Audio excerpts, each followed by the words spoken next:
Shalom Bapak dan Ibu sekalian yang terkasih dalam Kristus. Saya sungguh bersyukur kita dapat berjumpa kembali di dalam program Amazing Grace. Hari ini firman Tuhan yang menyapa setiap kita terambil dari Lukas pasal 14 ayat 15 sampai 24. Saya akan membacakannya untuk kita semua. Lukas 14 ayat 15 sampai 24. Perumpamaan tentang orang-orang yang berdalih. Mendengar itu berkatalah seorang dari tamu-tamu itu kepada Yesus, "Berbahagialah orang yang akan dijamu dalam kerajaan Allah." Tetapi Yesus berkata kepadanya, "Ada seorang mengadakan perjamuan besar dan ia mengundang banyak orang.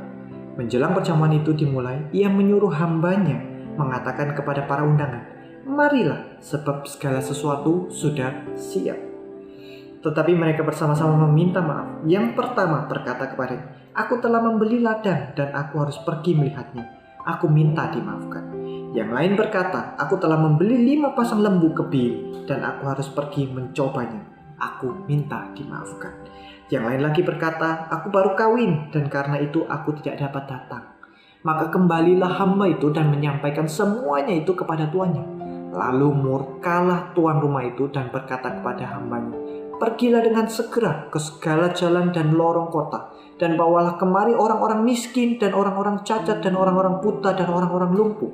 Kemudian hamba itu melaporkan, 'Tuan, apa yang Tuan perintahkan itu sudah dilaksanakan, tetapi sekalipun demikian, masih ada tempat.'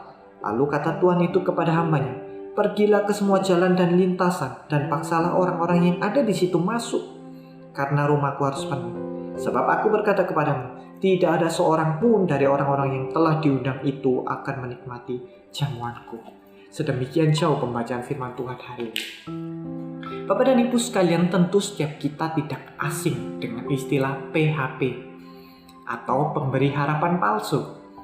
Ya, istilah ini seringkali dikaitkan dengan seseorang yang sudah membuat janji tertentu tetapi pada akhirnya membatalkannya atau mengingkarinya. Siapa sih yang suka di PHP-in? Tentu tidak ada yang suka. Engkau dan saya akan sangat jengkel ketika kita sudah membuat janji dengan seseorang tetapi pada akhirnya orang itu membatalkannya atau mengingkarinya dengan alasan apapun. Mengapa kita bisa sangat jengkel? Alasannya jelas. Karena ketika kita sudah membuat janji dengan seseorang, itu berarti kita sudah memprioritaskan waktu kita, tenaga kita, pikiran kita di waktu tertentu untuk orang itu. Tetapi yang kita terima bukanlah hal yang sama. Orang itu justru membatalkannya, orang itu justru menganggap memprioritaskan hal lain yang dianggapnya lebih berharga daripada janji dengan kita, daripada diri kita sendiri.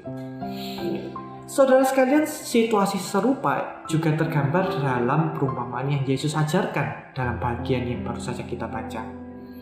Dikisahkan ada seorang tuan rumah yang hendak mengadakan sebuah jamuan pesta yang besar. Tetapi di sini kita bisa melihat ada 2 jenis kategori orang di dalamnya. Kategori orang pertama adalah para tamu undangan. Siapa mereka? Mereka bisa saya katakan adalah orang-orang yang mem-PHP-in sang tuan mempunyai pesta itu. Bagaimana bisa? Karena mereka pada awalnya sudah jelas sudah berjanji untuk datang ke acara pesta itu. Sehingga sang tuan rumah mempersiapkan yang terbaik. Ia mempersiapkan jamuan pesta sehingga pada waktu siap, ia pun menyuruh hambanya untuk mengajak kembali sang tamu undangan. Tetapi apa yang terjadi? Justru sang tamu undangan ini lebih mementingkan ladang milik mereka, lebih mementingkan lembu milik mereka, lebih mementingkan keluarganya. Sehingga pada akhirnya mereka menolak untuk datang dalam jamuan pesta. Tetapi kita bisa melihat juga ada kategori orang kedua. Mereka adalah orang-orang buangan. Siapa mereka? Mereka dapat saya katakan adalah orang-orang yang justru dijauhi oleh orang banyak pada saat itu.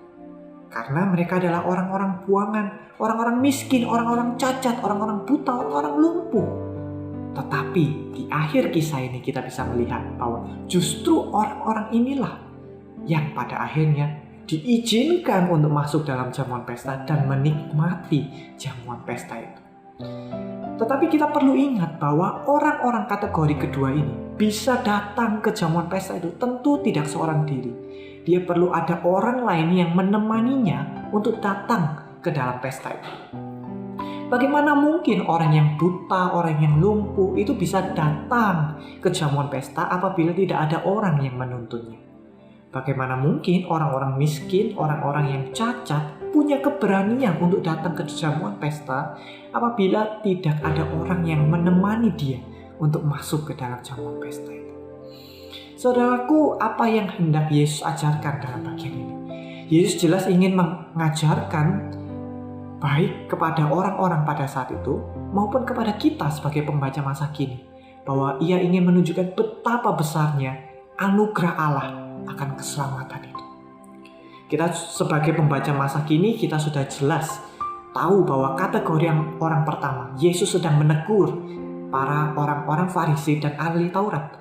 Mereka adalah para pemimpin agama orang Yahudi pada saat itu, yang notabene adalah umat-umat pilihan Allah. Tetapi mereka tidak menghargai anugerah keselamatan dari Allah. Mereka lebih mementingkan harta milik mereka sendiri. Mereka lebih mementingkan kepentingan mereka sendiri daripada undangan, daripada anugerah Allah itu. Tetapi anugerah Allah tidak berhenti di sana. Anugerah Allah juga diberikan kepada orang-orang kategori orang kedua, yang adalah orang-orang non-Yahudi. Orang-orang yang dianggap berdosa, orang-orang yang dianggap najis, orang-orang yang dianggap kafir. Tetapi pada akhirnya, orang-orang ini lebih memprioritaskan undangan itu daripada diri mereka sendiri. Pada akhirnya mereka lah yang menikmati jamuan itu bersama-sama dengan Sang Tuhan, mempunyai pesta. Mereka mungkin malu, mereka mungkin merasa tidak layak. Tetapi justru karena itu, mereka memprioritaskan undangan ini. Karena mereka sadar undangan ini adalah undangan yang sangat berharga dibandingkan ketidaklayakan mereka. Saudara sekalian, bagaimana dengan setiap kita yang juga menerima undangan keselamatan dari Allah? Kita tahu bahwa sekalipun kita bukan orang Yahudi, tetapi anugerah Allah juga diberikan kepada kita. Namun bagaimana dengan sikap dan respon kita? Adakah kita menjadi orang-orang pertama, yang orang-orang yang berdalih, orang-orang yang punya banyak alasan, yang lebih mementingkan prioritas hidup mereka dibandingkan anugerah keselamatan dari Allah? Ataukah kita mau meresponi dengan benar, meresponi seperti orang-orang kategori kedua yang menghargai anugerah keselamatan Allah itu? Dengan cara apa? Dengan hidup berkenan di hadapan Allah. Dengan kita meresponi dengan cara hidup sesuai dengan kehendak Allah. Bapak dan Ibu sekalian, kita perlu ingat, sekalipun kita memiliki respon seperti orang kedua, seperti kategori orang kedua, kita perlu ingat bahwa orang-orang kedua tadi, seperti yang saya katakan, dapat masuk ke dalam perjamuan pesta itu. Tentu harus ada orang lain yang menuntun mereka. Oleh sebab itu, ketika kita pun berkomitmen untuk hidup sesuai dengan kehendak Allah, kita perlu ingat, kita tidak mungkin dapat melakukannya sendiri. Karena kita adalah orang-orang itu, orang-orang miskin, orang-orang cacat, orang-orang lumpuh, orang-orang buta. Oleh sebab itu kita membutuhkan anugerah dari Kristus. Kita membutuhkan pertolongan dari Roh Kudus. Sehingga kita dapat melakukannya, kita dapat taat, kita dapat hidup sesuai dengan kehendak Allah, dengan kekuatan, dengan pertolongan Roh Kudus. Maukah setiap kita meresponi anugerah keselamatan Allah ini dengan benar? Biarlah firman Tuhan hari ini menguatkan kita untuk terus hidup sesuai dengan kehendak Allah. Bukan dengan kekuatan kita, tetapi dengan pertolongan Roh Kudus. Soli Deo Gloria, Tuhan Yesus memberkati.